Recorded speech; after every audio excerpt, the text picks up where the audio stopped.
In this video, we'll show you how to install a monitor audio in-ceiling speaker.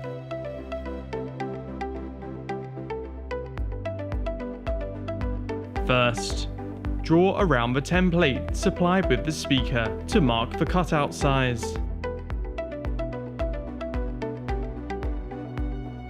Cut through the ceiling around the marked line.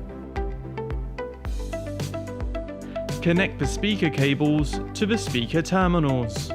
Push the speaker into the hole.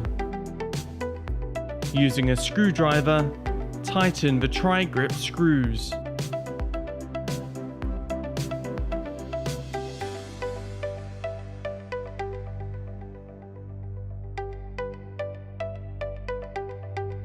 Finally, attach the magnetic grille.